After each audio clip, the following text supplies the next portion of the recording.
밥 먹으러 왔습니다. 토스트네요. 수박 도식을 좀 볼까요?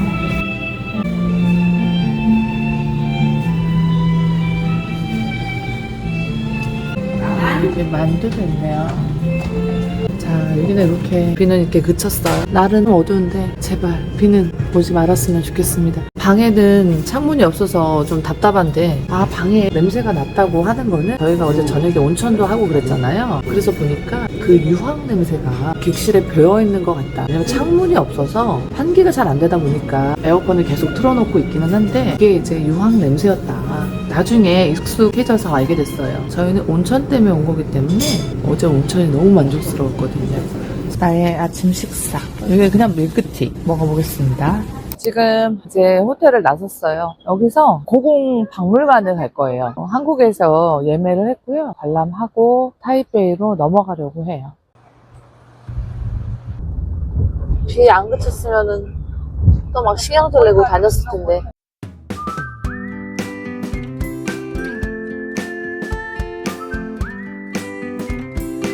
베이터우역에 도착했고요. 타이베이 고궁 박물관으로 전철을 타고 가도록 할 거예요. 베이터우역에서 스린역으로 갑니다. 캐리어를 놓고 이지카드로도 이거를 결제를 할 수가 있거든요. 짐 없이 프리하게 가보겠습니다. 여기서 지금 버스를 타고 가려고 지금 버스 정지하러 왔거든요. 사람이 너무 많아요. 멀지는 않아요. 5분 안에 도착한다고 하니까. 많이 서 있습니다. 이렇게 255번을 타고 가요.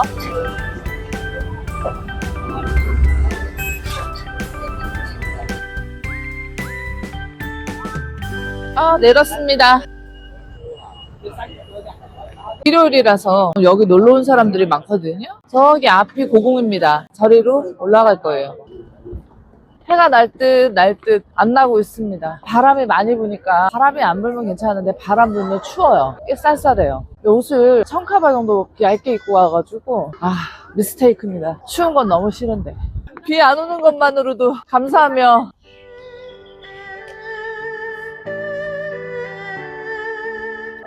들어왔습니다. 여기는 관광객이 일본하고 한국 사람은 별로 많이 안 보이네요. 들어가 볼게요. 고궁 박물관은 중국 황실 보물급 유물들을 보존 전시하기 위해 타이베이 웨상시에 새 건물을 지어서 1965년에 공개된 모장입니다. 공간이에요. 규모가 워낙 커서 팬데믹 전에는 연간 약 380만 명이 찾을 정도로 타이베이 대표 코스였대요. 관람 포인트는 재료와 상징으로 보면 좋을 것 같아요. 왕실이 용, 구름, 파도 같은 문양을 즐겼다는데, 예를 들어 제가 본 이 연두빛 대형 화병은 청나라 1875년에서 1908년 작품으로 용과 물고기 부조가 등용문에 의미를 담고 있어요. 고궁에서 제일 유명한 건 19세기 청나라 황실 옥 조각으로, 배추입니다. 옥의 색을 그대로 살려서 만든 옥 배추는 풍요와 번창을 의미하고요. 배추가 있던 자리에 요게 저도 오늘 보고 갈 수가 없습니다. 진짜 고기 같잖아, 돼지고기. 돌을 진짜 고기처럼 깎은 동파육은 장인의 눈속임 기술을 보여주는 대표작이거든요. 그래서 많이 찾아오신다고 해요. 그러나 전시장을 옮겨 다니기 때문에 지난 시간을 체크하셔서 오셔야 하는 점 기억하시면 좋을 것 같아요. 이거는 고궁의 기념을 포스터화해서 그때그때 달라진 그 포스터의 모습을 한 자리에다가 이렇게 만들어 놓은 것 같습니다. 보면은 몇 년도 이런 식으로 다 표시가 돼 있어요. 고궁 관람을 끝내고 이제 밖으로 나왔습니다. 3층까지 규모이고 볼거리는 꽤 있더라고요. 어디 가나 관광을 하면은 그 나라에 대표할 수 있는 박물관이라든가 미술관이라든가 이런 걸 꼭 보게 되죠. 대만 같은 경우는 이제 아무래도 저희 같은 동양계다 보니까 어떤 역사에 있어서 문화적인 부분이 많이 비슷하잖아요. 그래서 신비로운 곳은 별로 없었고요. 영국의 식민지로 있다 보니까 좀 화려한 액세서리 같은 걸 엿볼 수가 있어서 그런 아기자기한 부분들, 대만의 아기자기한 부분들이 혹시 옛날에 어떤 그런 문화에서 나온 게 아니었나라는 생각을 해봅니다. 일단은 저희는 지금 버스 정류장으로 다시 왔고요. 전철역으로 가보도록 하겠습니다. 짐 보관 가격은 1시간에 대형 칸이 20대만 달러.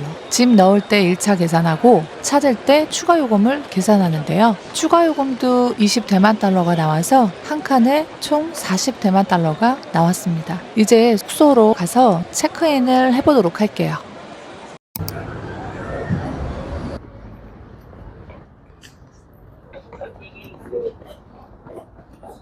아, 여기입니다. 들어왔습니다. 여기도 안에가 아기자기하네요. 뭐가 있나 가볼까요? 뭐 이렇게 많이 갖다 놨네요. 지금 3시 입실에 2시 16분인데 1시간도 안 남았는데 얼리 체크인이 안 된다고 하네요. 그냥 맡기고 가야 할 것 같습니다. 요거는 이렇게 맡겼습니다. 숙소에서 짐 맡겼고요. 타이페이 역 쪽으로 가겠습니다. 자, 택시 잡았습니다. 아저씨가 맛있는 dimsum집을 소개해 주신대요. 타이페이에서 넘버원 가게래요. 근데 여기는 날씨가 지금 쌀쌀한데 버스를 타나 택시를 타나 전철을 타나 에어컨을 자꾸 틀어서 미칠 것 같아요. 콧물 감기가 지금 들었는데 옷을 너무 얇게 입고 왔어요. 근데 지금 에어컨을 틀 정도의 날씨가 아닌데 어떤 이유가 있는 건지 모르겠네요. 택시를 타고 맛집으로 바로 가려고 했더니 기사님이 맛이 없다 그래서 안내해준다 이러는데 막 멀리 데려가려고 하더라고요. 그래서 안 되겠어서 우리가 가려고 하는데 다 맛없다고 기사님이 계속 그러는 거예요. 수원역에서 내려달라 해서 지금 딤섬집을 찾고 있습니다. 여기 2층이랍니다. 어우, 사람 많다. 집이 큰 집이네요. 이게 제일 먼저 나왔습니다. 이게 2개가 나왔습니다.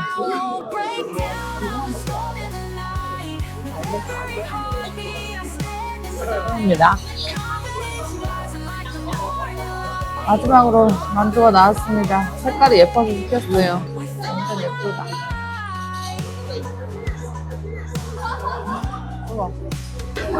제 입맛엔 이게 제일 맛있습니다. 얘는 그냥 새우 맛이고 얘는 향이 되게 강해요. 가격이 이렇게 나왔습니다. 666달러. 곱창 국수라고요? 맛있게 넣어주세요. 소스를 맛있게 하셔야지 맛있죠. 맛있어요? 냄새 하나도 안 나. 섞어되는데? 매워? 맞아, 잘 안 섞었어. 좀 섞어야 돼. 저는 국수는 맛있는데 곱창에서 냄새가 나가지고 중도에 포기했습니다. 다른 분들은 여기 막 엄청 먹어요. 버블티 행복당입니다. 버블티입니다. 하나에 한 4,000원 정도 맛을 보겠습니다. 털은 되게 부드럽고 맛있는데 맛있어요. 이거 입으니까 안 추워. 몇 개를 깨는데? 속에 반팔이야. 좀 심심하다. 끝에 먹으니까 달아요. 여기 면세라고 하니까 한번 들어가 보겠습니다. 1299.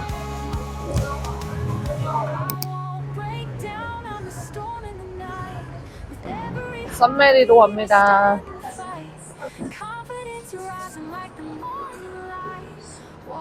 오리지널 맛으로 이거 하나 사겠습니다. 길 지나다가 건물 안으로 들어왔는데 여기에 무슨 동대문처럼 조금 하는 점포들이 많이 있네요. 이곳을 살짝 둘러보았는데요. 상품 퀄리티에 비해 비싼 느낌이었습니다. 우롱차 판매하는 곳이에요.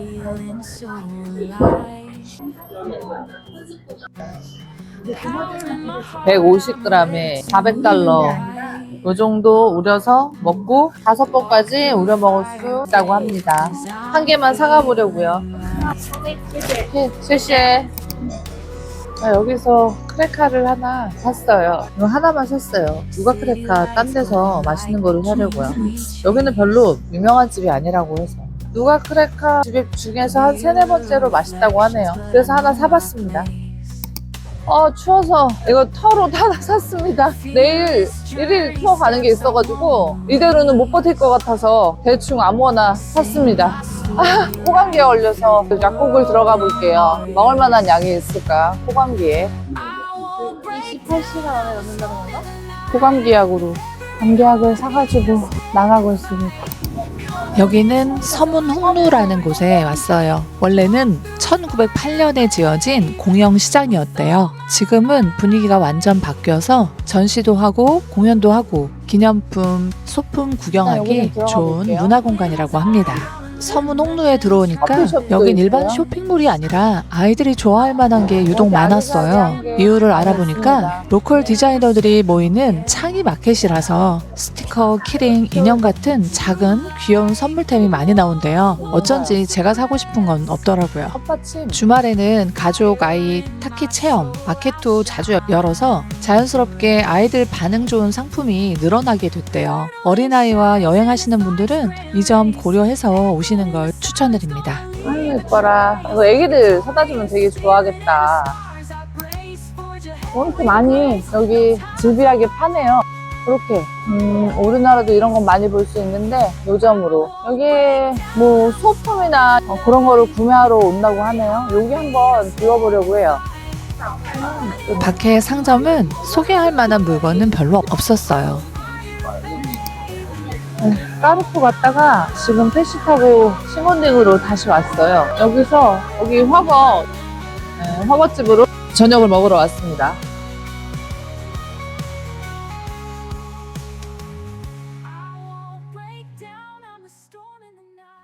여기는 여러 가지 중에 선택해서 드시면 되고요. 이렇게 새우, 그다음에 밥과 카레도 이렇게 준비되어 있어요. 그리고 이거는 중국식 매운맛과 그냥 야채 국물 이 두 가지로 먹어보겠습니다.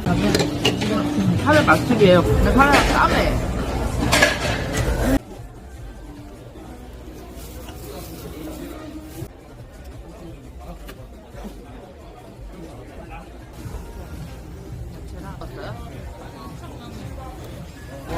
간장, 돼지고기. 여기 내려가는 입구에 이렇게 이게 생화는 아니지만 이렇게 장미로 되어 있어요. 발 마사지를 받으러 가볼게요. 바로 앞입니다.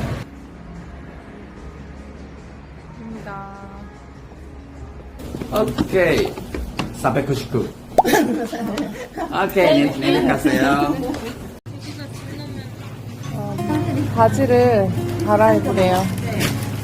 발에 물을 담갔어요. 선거리에 햇살이 눈부셔 복잡한 시장 속 활기찬 밤 11시가 돼서 발 마사지 받고 체크인 했습니다. 방으로 지금 가고 있어요. 발 마사지를 받으니까 확실히 좀 부드럽네요. 이게 어깨도 해주고 종아리까지 다 해주니까 근육이 확 풀리네요. 너무 좋아요. 꼭 받아보세요. 여기도 추워. 어떡해. 대만은 기본적으로 습도가 높은 편이어서 어디를 가도 춥다고 느껴졌어요. 그 이유는 난방 기능이 아닌 에어컨으로 습도를 해결하는 방식이고 겨울에도 제습으로 공기를 제어하는 방식이라고 하네요. 오늘도 시청해주셔서 감사드리고요. 다음에 또 다른 영상으로 만나뵐게요. 누리